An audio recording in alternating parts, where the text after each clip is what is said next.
Commander Sudhir Kumar, a veteran of Indian Navy. AI, artificial intelligence, will never be able to replace Arnab Goswami.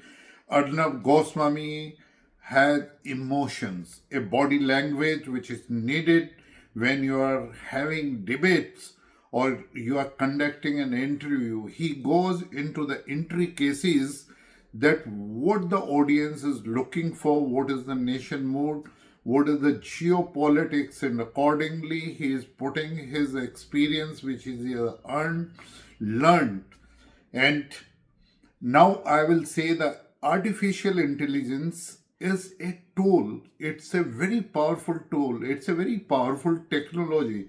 And it can research the entire past data, but it is based on the data which you are feeding into it. If you are giving real time data, it will carry out the real time analysis.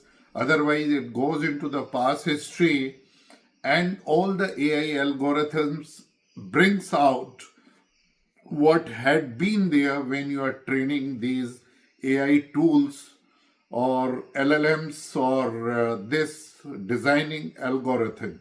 But spontaneity, integrity behind that, and authenticity of a news and the analysis which has been carried out by the brain of a human being, the person like Arnab Goswami, who puts his analysis, who puts his body language, and who puts his experience behind. So, AI will never be able to replace Arnab Goswami. Thank you very much.